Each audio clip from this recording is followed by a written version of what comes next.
Welcome back to Obsession Engineering and my SP1 project. It might not look it, but it is actually nearly finished, and the only big job I've got left to do is to put the exhaust pipes back on. So that's what we're going to do right now. To go with my sections of exhaust pipe that I've had off and given a bit of a clean, I also have some new exhaust gaskets. My main reason for taking the exhaust off wasn't actually to clean it, it was to reseal it. So we have new gaskets. They are surprisingly delicate, basically like bits of graphite, and so I've got to be a bit careful with those as I put them on.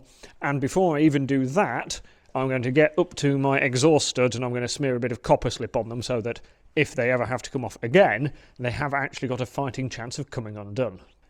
I am going to reuse the original gasket rings though that sit in the cylinder heads. They're in reasonable-ish condition, and generally they will crush down again and seal pretty well anyway, and so they can go back in.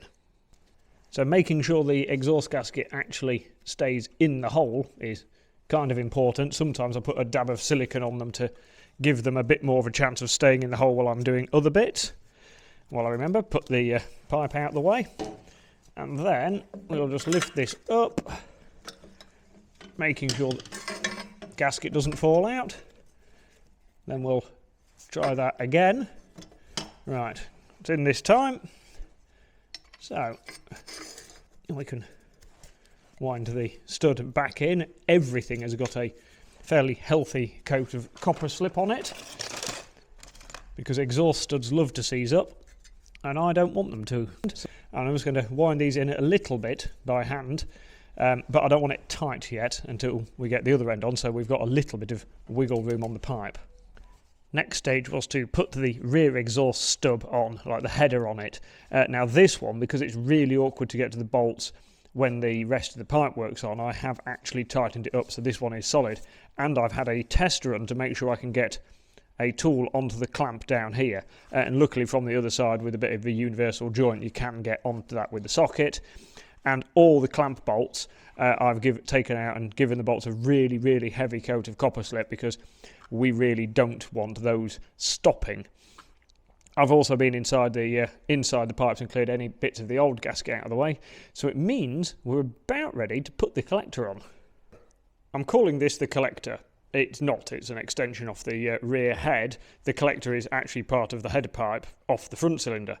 But never mind, what you'll notice is the front header collector area is back off, because I've realised with the rear header on, I can't get this in because it's too short to slot between the two pipes even when they're a bit loose. And I've also noticed that my pattern gaskets aren't quite the right size. If you want to buy these gaskets from Honda, they're about 15-16 quid each. Pattern, they're half the price. I'm now understanding why they're half the price, because they're not actually quite right. So I'm going to trim that gasket down, slide this into the rear header, get that just nipped up so it holds in place, and then get the front collector header section, lift it back up onto the rear section, and then refit it at the front. Nice and straightforward. You can't see it, but trust me, just here is the rear exhaust sort of stub now sticking down, so I'm going to put an exhaust pipe in the way so you can't see me either, and then I'm going to wiggle the collector up into it, which you can see me now, and then try and get it in at the front, making sure my gasket is still in place again. And I've got to be now quite careful that I hold everything in place, so I'm going to use one hand to hold the whole lot in place, and the other hand to try and get the front header stub back on again, onto its stud, which of course is perfectly simple. All of this would be a little bit easier if gravity didn't exist, but I don't have the function for turning that off today.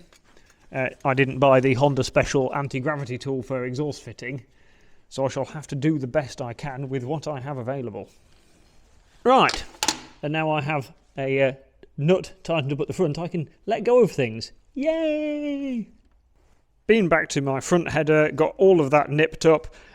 It's not really tight yet because I've tightened everything once already and I know how to take it all off. So the next thing I'm going to do is get the silencers on, and then we'll be cooking on gas. So I just need to slide one of my new gaskets onto each one of these, make sure there's no old gasket hanging around in the like stub pipe that the silencer goes with, and get the last bit bolted together. So here we go, moment of truth. I have my exhaust gasket at the ready, and that can just slip into there. Looks okay. And then I've got to line my holes up, and actually that's not looking too bad. I should probably put that in there, that up to there, put my bolt in, put my other bolt in. You can just sort of feel you have to pull it a little bit to get everything to line up, but that's not too bad at all. I'm assuming, because of the state of the exhaust gaskets and the fact the clamps actually came undone, that at some point this bike has had aftermarket exhaust on it, and I can see why, because I've just measured this one and it weighs 3/4 of a tonne, and obviously it's not going to be great for airflow. I don't think it looks too bad, but I can definitely see the performance and sound advantage to having open pipes on it. And I will admit, part of me is toying with, do I try and find some period correct pipes to put on it? And a power commander. Originality is not all that, is it? Right, anyway, I suppose I actually ought to tighten all this stuff up. And there we go, exhaust system finished! I'd nearly forgotten a slightly weird little niggle with the dashboard. And I only noticed this the other day when I was fiddling around with something completely different. The dashboard is, of course, not lit up. And then if I pull the brake lever, the dashboard lights up. And so does the gear indicator. And that is a bit random. I think what I'm going to do before I put the fairing on is see if I can work out what's going on with this. I'm always a little bit suspicious of anything aftermarket, and the gear position sensor is aftermarket. And when I have a look down here, I've just undone the dashboard from its holder to make it a bit easier to get to, the wiring for it disappears into the loom behind the dash. So I think I'm going to try disconnecting the gear position sensor and see if that fixes it. And if it doesn't, we'll look for a power supply issue where the supply for the clocks obviously comes off a lighting circuit somewhere. There's something strange going on, and that is for sure. So the thick black wire is the gear position sensor wiring, and it has 4 wires that then splice into different wires in here. Now the green is actually the earth, the ground, whatever you want to call it, for the clock system, and that displays off to the black, which will be the earth for that. There'll be a power supply there, which is the grey one, and that's different bits. So, and then there'll be signal wires for stuff. What I'm going to do is cut them all off, because I don't actually really need the gear indicator. So I'm going to cut them off, retape over that, reconnect the dash, see if that's fixed the problem. So moment of truth, now I've removed the gear indicator. Oh, that's not worked at all. But I have an idea. This is the wiring for the rear light, and as you can see, it's not original Honda. I'm guessing at some point this bike, along with every other SP1 in the world, had had the under tray removed and had had the usual generic terrible tail lights put in it. So I think some of the wiring in here is maybe causing an issue, so I think it's time to dive in there. As a bit of a test, I've disconnected the 2 tail lights, and now if I pull the brake light, nothing happens, which is a good sign. So it also tells me that it's the brake side and it's into one of these bulbs, because going backwards and forwards, if I turn the normal lights on, the dash lights up as it would do because it's connected to the lighting circuit. So this is useful. Now I just need to find which one of my wires is a little errant. Look! I pull the brake lever, the lights don't come on. But those lights do come on. I've fixed it! But I found an odd way of doing it. I'm going to be completely open and honest with you. I am not an electrician. I understand that the wiggly amps like to run down the red wires faster than the brown wires and all that sort of stuff, so I'm slightly technical. But when it really comes to fault finding electrical stuff, I tend to take the mechanics approach, which is unplug something, look at it, plug it back in, and hope it works. And while I was unplugging and plugging things, at one point it sort of worked. So I unplugged it and plugged it back in again, and then it didn't work again. And then I did a bit of head scratching, and then I realised something really obvious. These connectors that actually connect directly into the tail light, you can put them upside down, which is unusual in the world of electricity. Normally they have like these little locator tabs or something on them to stop them going in the wrong way round. But on these, you can actually do it the other way up. And if you take that connector and flip it over 180 degrees and plug it in, it makes the dash light up. Exactly why is a mystery to me. So if you actually do understand this sort of thing really well, can you put it in the comments below, because that will save me scratching my head next time. But I'm really pleased I fixed it, and really it should have been obvious that the connector for like locking it in place goes at the top. Now I've done it, it seems really obvious. And now that I've fixed that, I'm actually going to go home because it's getting towards my bedtime. And as much as I love my SP1, I really like sleeping as well. It is the bright sunny morning of another day, and so I'm going to actually try and get my Honda finished. All I need to do is put the bodywork on. Cue the time lapse.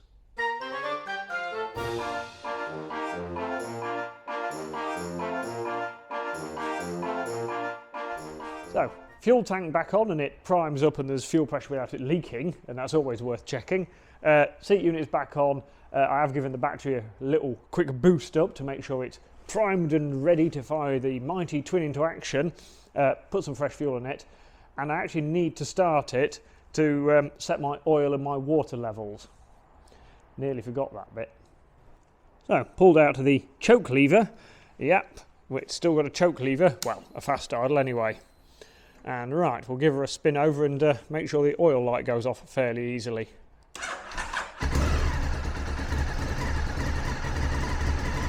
Yeah, just a few seconds for it to get oil pressure around itself.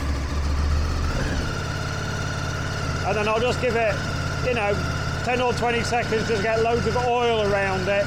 Make sure the oil's well distributed everywhere, and then we'll knock it off and actually set some levels. And the good news is, it doesn't sound like the exhaust leaks. Water level is happy, so I've got enough moto cool in there, and I'm just giving it a moment for the oil to settle back into the sump, and I've put it on a front paddock stand so the bike is sitting level. So I have a nice window full, or near enough full, of 300V, and so what I'm going to do now is run the bike up to temperature and just make sure any of the hoses I've sort of touched while I've been doing the servicing, nothing leaks, because the last thing you want to do is put the bodywork on and then find the leak, because that would be very annoying. So I've run the bike, so it's come on and off the fan a couple of times, trying to get everything as hot as possible as I can on the bench, make sure there's no leaks in the cooling system, and push as much moisture out of the engine as possible. Unless I really have to, I try not to run engines on the bench too much, or basically just sat in the garage, because you won't get the condensation out of the motor. When you run it, you'll get a bit of condensation from the temperature change, and if you just run it for a minute and turn it off, all the damp will stay in the motor. So if you are running an engine, it's ideal to just get it as hot as you can, even just sat on the bench. So I've had the bike sat for a few minutes, just cooling off slightly, check the fluid levels in it, and everything is tip-top to the very top, so we're happy with that. And so I'm going to crack on and put the rest of the fairing on. And the advantage now is the bike's actually warm, so if my hands stay toasty.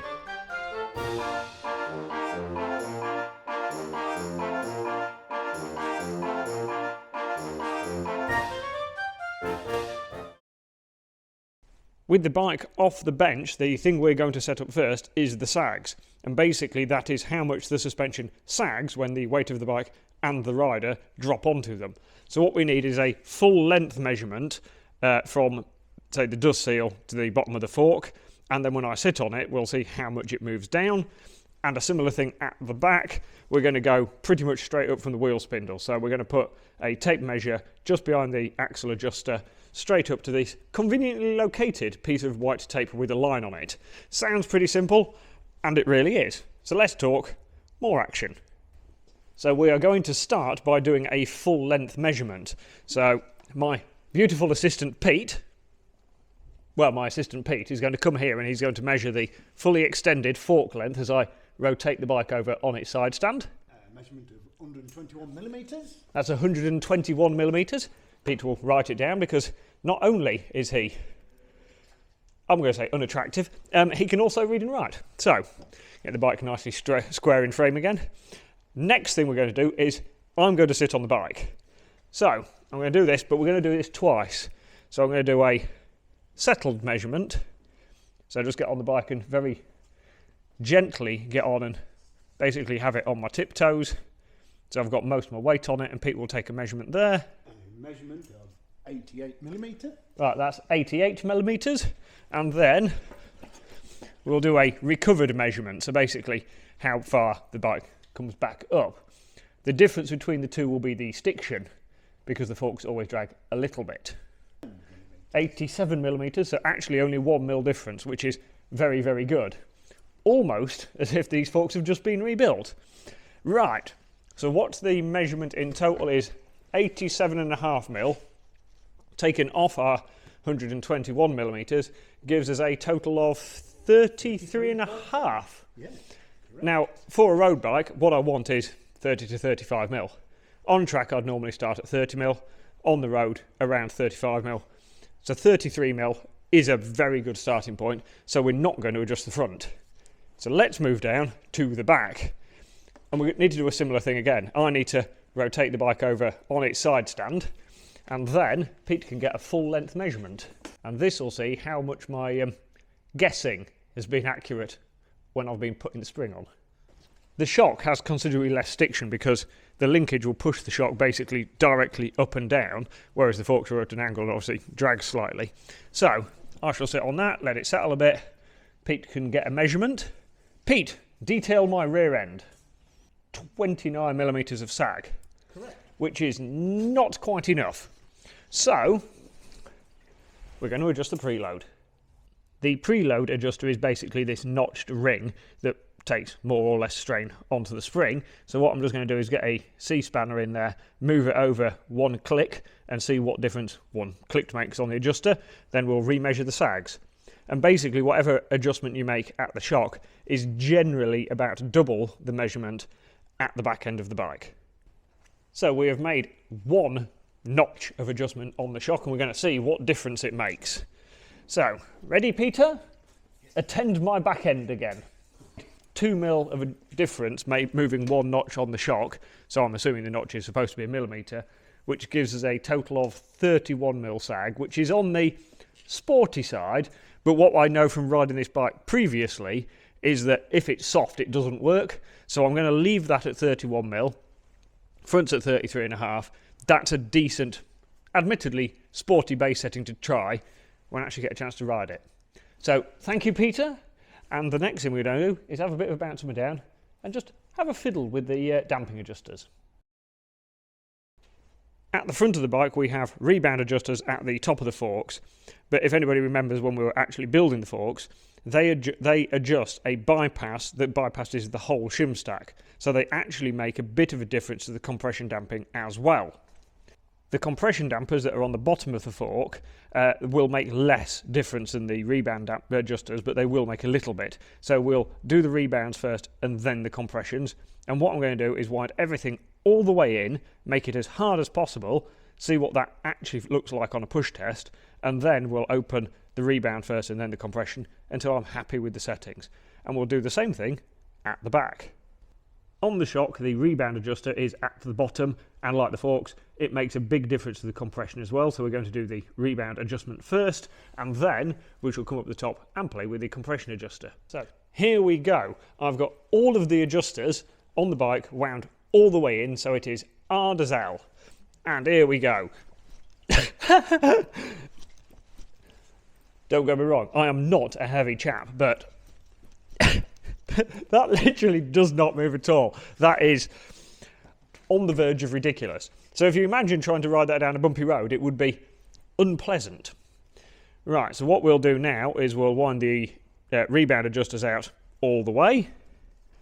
I will also note it is quite cold in the workshop today, hence the woolly hat, which is available online at obsessionengineering.co.uk.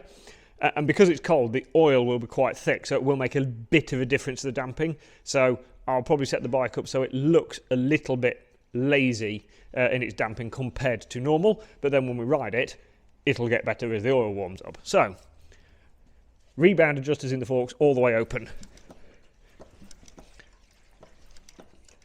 And you see, it's quite hard to push down because the compression is still locked off, but it comes back and bounces a little bit at the top. So the next thing is we'll wind the compression dampers all the way open. So this is now all of the dampers on the forks wound all the way open. And look at that. Woo! She's bouncy. Could you imagine riding that down a slightly bumpy, undulating back road? You'd be getting seasick before very long. So I think what we need to do is actually put some damping in it. So we'll start by winding the rebound adjusters all the way in. So damping settings are always adjusted from all the way in. So you go all the way in, so the needle in the bypass just bottoms in the hole. Nice gentle bit of bottoming, and then the first click you feel is 0. So 0, 1, 2, 11, 12. So 12 clicks of rebound. And look at that. What you've got is control going down, some actual damping, but the rebound is really nicely controlled. So it's ever so slightly slower coming back than it is going down. But when the oil's hot, it'll basically go down and come back about the same rate. So I'm going to say that is a good starting point. We're at 12 clicks out, but these aren't standard. They've got K-Tech cartridges in them, K-Tech valve kits in them. So now we need to put a bit of compression in it because it's a bit soft. It dives a little bit fast. So like the rebound adjusters, you start by winding all the way in. 6, 7, 8. And let's have a feel of that.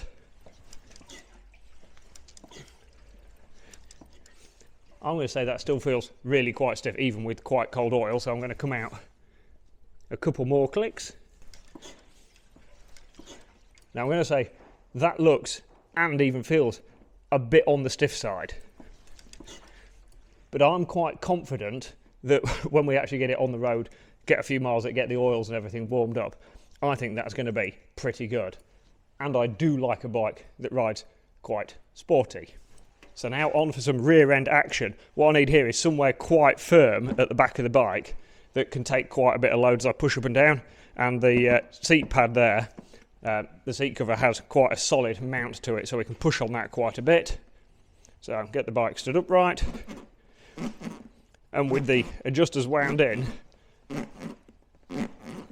firstly, it doesn't move very far, and when it comes back it's really quite slow, it's quite sluggish. So we'll get the screwdriver out and we'll go the other way, all the way out.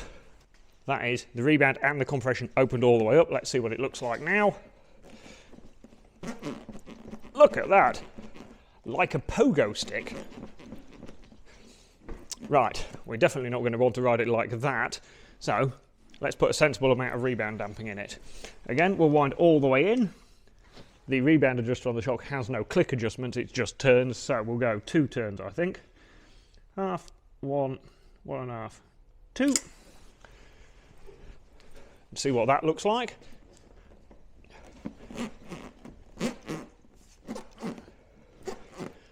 And you see there, it goes down quite easily, but comes back, there's just a hint of control to it. There's no bouncing, there's no shock to it. It's just controlled down and up, but it's not sluggish.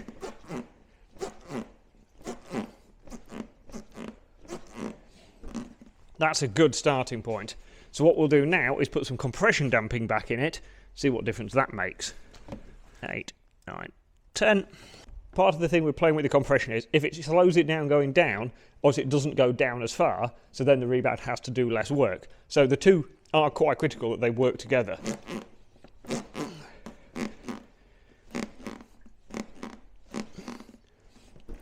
If anything, that's still slightly on the soft side.